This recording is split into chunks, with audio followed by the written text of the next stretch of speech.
दोस्तों कैसे हैं आप सभी सभी अच्छा कर रहे होंगे। मैं बताऊं, मैं भी बहुत अच्छा हूँ। वीडियो अच्छा लगे तो CKD stock market news channel को सब्सक्राइब कर लेना, साथ ही बेल आइकन बटन को प्रेस कर देना। चलिए शुरू करते हैं। हेलो फ्रेंड्स, आज मैं मदरसम सुमी सिस्टम से लिमिटेड की बात करूंगा।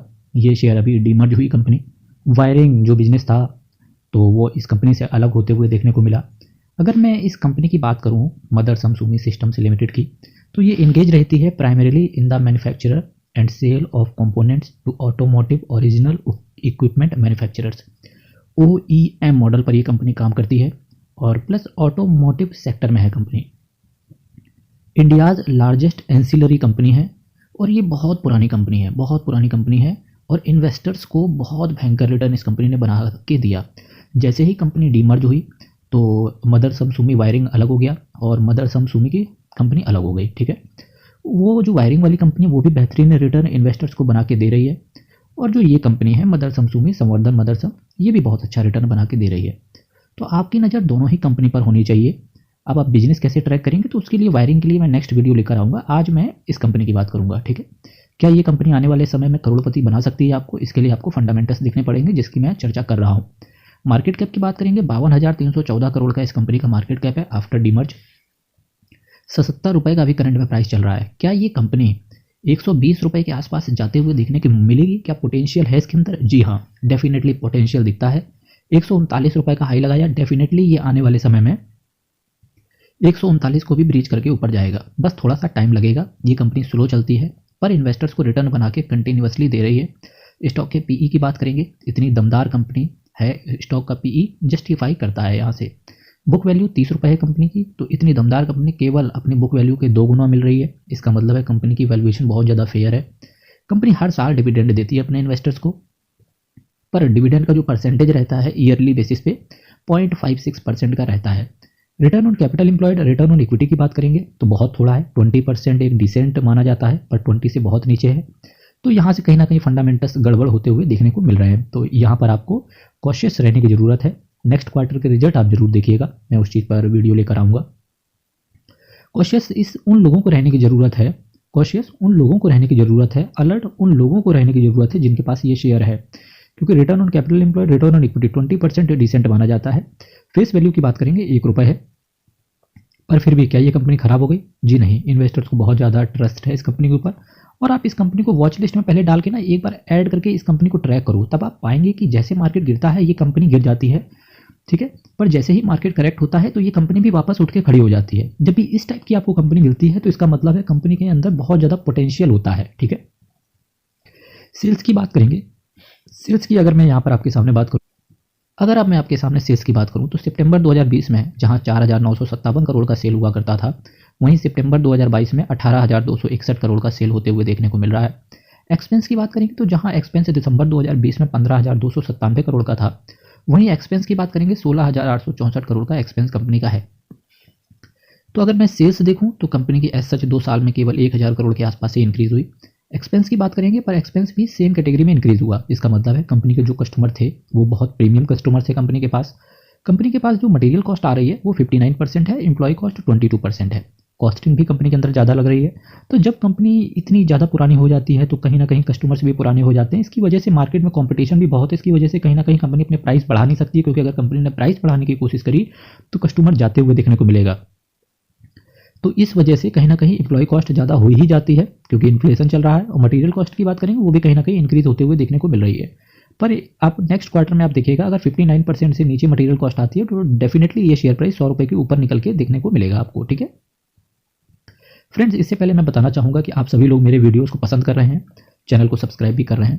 तो मेरा मानना है फ्रेंड्स कि 1000 सब्सक्राइबर का मेरा टारगेट है और काफ़ी दिनों से ये टारगेट चल रहा है। तो मेरा ये मानना है अगर आप पहली बार इस चैनल पर विजिट कर रहे हैं तो डेफिनेटली चैनल को सब्सक्राइब करके आगे बढ़ें।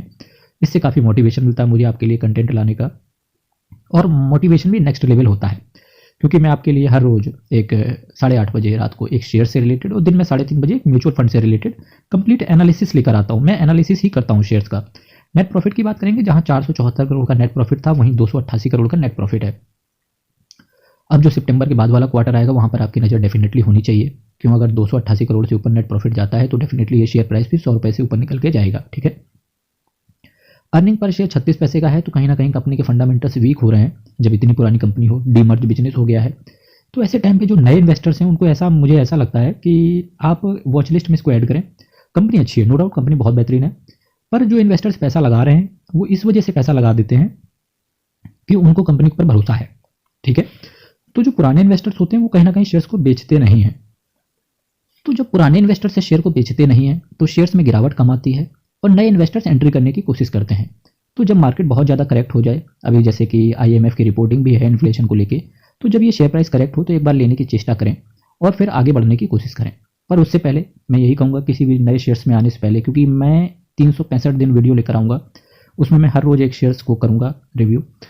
तो अगर मैं पर डे, और आपके चैनल 5 चैनल मान लेते हैं, देख लेते हैं आप रोज़, हर जो यूट्यूबर है वो अपने हिसाब से शेयर लेके आता है, तो ये आपके लिए पॉसिबल नहीं है कि 300-400 शेयर आप रखें। इसीलिए मैं कहता हूँ एक स्ट्रेटजी अपनाओ, सारे वीडियोस देखो, जो भी एडवाइज़र आपको जो भी अपने हिसाब से ज्ञान दे रहा है उसके ज्ञान को ना आप वॉच लिस्ट में ऐड करो। उस वॉच लिस्ट में ऐड करके उन शेयर्स को ट्रैक करो। जिस तरीके से मार्केट गिरता है तो देखो कि कौन कौन सा शेयर मार्केट के साथ गिर गया, प्लस जब मार्केट उठता है तो ये एनालाइज करो कि कौन कौन सा शेयर्स मार्केट के साथ ऊपर गया, बस उसी शेयर्स को अपने पोर्टफोलियो में डाल लो। वहाँ पर पोर्टफोलियो में डालने से पहले आप मेरे चैनल पर वापस आएँ, फंडामेंटल्स रिव्यू देख लें और देन डेफिनेटली आप उसके साथ कंटिन्यू कर सकते हैं। पर उससे पहले मैं कहना चाहूँगा कि स्टडी जरूर करें, बहुत इंपॉर्टेंट होता है किसी भी शेयर्स के लिए, क्योंकि आपके लिए मेक और ब्रेक वाला सिस्टम होता है। और इतनी महंगाई के साथ साथ, महंगाई को बीट करते हुए फैमिली के साथ रहना, इसके साथ साथ फैमिली के साथ रह के एक्सपेंस को मैनेज करना, कमाना, तो कहीं ना कहीं पैसे की एक वैल्यू बहुत है। तो आप भी इस पैसे की वैल्यू को समझिए, क्योंकि एक अच्छा शेयर अगर आपने अच्छे पैसे के साथ में इन्वेस्ट किया तो एक अच्छा रिटर्न बनेगा। पर सोचो, एक मेहनत की कमाई, अगर एक गलत शेयर फंस गया तो हालांकि कोई भी company over the period of time इतनी जल्दी बंद नहीं होती, कुछ ना कुछ दिक्कत जाती है।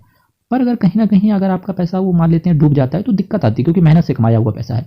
तो थोड़ा सा मेहनत केवल ये करना होता है कि इतना ट्रैक करते रहो शेयर्स को, बस ब्लाइंडली किसी भी शेयर में इन्वेस्ट ना करें।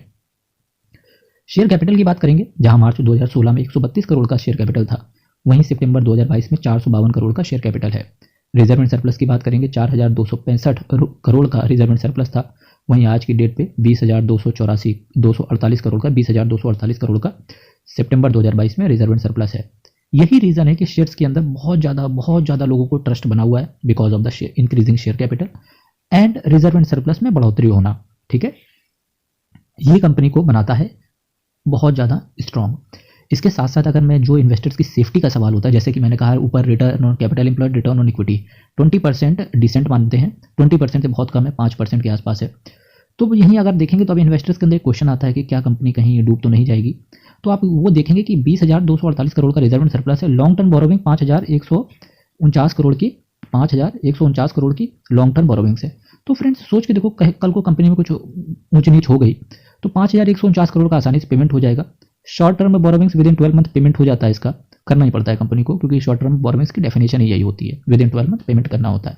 इसको भी ना पेमेंट कर पाए तो भी 7 3 10 12 और लीज लाइबिलिटी देखें 1300 करोड़ के आसपास बोरोविंग है, 20,000 करोड़ का रिजर्व एंड सरप्लस पड़ा हुआ है। तो कंपनी पूरी तरीके से सेफ है, कोई डरने वाली बात है नहीं। और जो अगर मैं इसके प्राइस की बात करूं तो प्राइस भी कहीं ना कहीं 77 का बहुत डिसेंट है प्राइस। इसीलिए ये कंपनी थोड़ा सा इन्वेस्टर्स को एक थोड़ा सा लालच दे जाती है।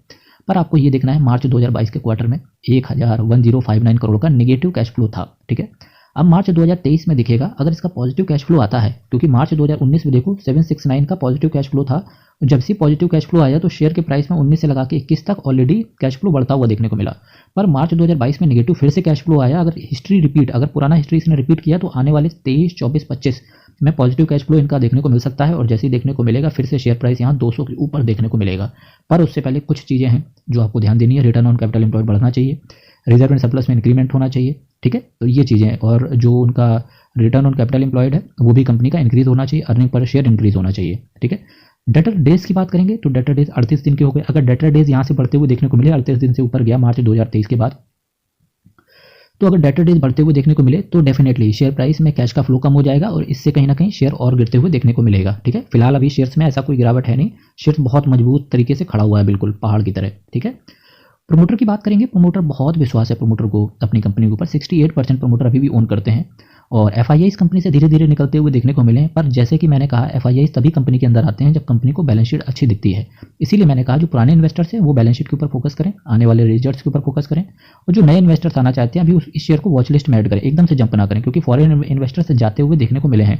क्योंकि जो फॉरेन इन्वेस्टर्स होते हैं और DIIs होते हैं, ये कंपनी के अंदर इन डेप्थ एनालिसिस करके आते हैं। ठीक है, गवर्नमेंट की बात करेंगे, 0.06% गवर्नमेंट आ गई है सितंबर 2022 में। अगर गवर्नमेंट आ गई है दैट मीन्स कि कंपनी को और कुछ कर सकती है बड़ा। इसीलिए मेरा यहाँ से लगता है कि 200 के ऊपर टारगेट आ सकता है। पर कब आएगा? 10 साल लग सकते हैं, 5 साल लग सकते हैं, 2 साल लग सकता है, 6 महीने भी लग सकते हैं। ठीक है, पब्लिक की बात करेंगे, केवल 12.5% इस पब्लिक ओन करके चलती है, और पब्लिक देखना आने वाले समय में फिर आएगी। अगर FIIs का आना हुआ, FIIs के भी आंकड़े आप चेक करते रहना। FIIs अगर 8% से ऊपर नेक्स्ट क्वार्टर में जाते हुए देखने को मिले तो डेफिनेटली ये शेयर प्राइस 90 के ऊपर तो जाते हुए देखने। अब इसके साथ साथ आपको एक चीज़ और देखने वाला होता है कि कोई भी शेयर पास्ट में किस तरीके से चलता है, क्योंकि पूत के पाँव अगर पालने में नजर आ जाते हैं तो दैट मीन्स कि ये होता है कि पूत के पाँव पालने में नजर आ जाते हैं। ये देखो रिटर्न देखो इसका, 77 रुपये का शेयर प्राइस है, 96,212% का रिटर्न ऑल टाइम इसने दिया है। ठीक है, अब मैक्सिमम चार्ट देखो, ये कंपनी इस तरीके से चलती है। पहले तो देखिए ऐसे चलती रहती बिल्कुल फ्लैट, और फिर धीरे से गिर भी बहुत जाती है। आप एक चीज़ हमेशा तैयार रखना कि शेयर प्राइस पता है कैसे गिरता है। ये देखो मार्च 2018 में बात करें 159 का था, और करीब 50% टूट जाता है ये शेयर प्राइस। हमेशा ऐसा हुआ है, ये फिर से वही हालत हुई है। यहाँ पर 141 से लगा के फिर से 50% टूट चुका है। तो अब ऐसा लगता है जब ये 50% टूटा है तब एक बहुत बड़ा उछाल आया है।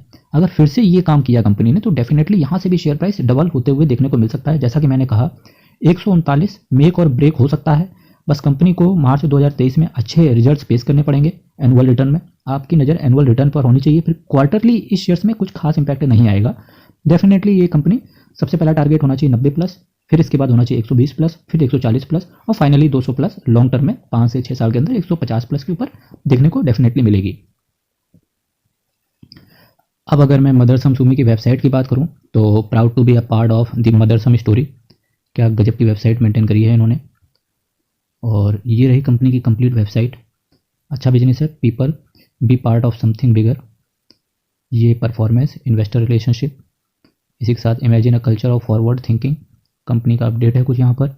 Announce is first acquisition in Japan में एक्विजिशन किया है इन्होंने, शामिल प्रेजेंटेशन, शामिल एनुअल रिपोर्ट, और ये रही कंपनी की कंप्लीट वेबसाइट। वेबसाइट ठीक है, बढ़िया मेंटेन है, कोई दिक्कत की बात है नहीं वेबसाइट से। तो ये रहा आज मेरा कंप्लीट रिव्यू मदरसम, जो इसकी मेन कंपनी है। तो मदरसम सुमी वायर का मैं वीडियो नेक्स्ट रखूँगा आपके सामने। फ्रेंड्स, इससे पहले चैनल को सब्सक्राइब कीजिएगा। साथ ही साथ इस कंपनी में इन्वेस्टमेंट करने से पहले आप कुछ चीज़ों को फोकस रखिएगा कि अब एनुअल रिटर्न आने वाले हैं, आपकी नज़र एनुअल रिटर्न पर डेफिनेटली होना चाहिए, और इसके बाद ही इन्वेस्टमेंट। अगर आप नए इन्वेस्टर हैं तो उसके बाद मूड बनाएं। अगर आप पुराने इन्वेस्टर ऑलरेडी इन्वेस्टेड हैं इस कंपनी के अंदर तो डेफिनेटली आपको रुकना चाहिए ऐसी कंपनी में। अच्छी कंपनी है, over the period of time आपको और भी रिटर्न बनाते हुए देखने को मिलेगी। ठीक है फ्रेंड्स, नेक्स्ट वीडियो में फिर से हाजिर होंगे। ऐसे ही सब्सक्राइब करते रहिए, आपका पैसा बनता रहे, मेरा सब्सक्राइबर बढ़ता रहे। बहुत बहुत धन्यवाद।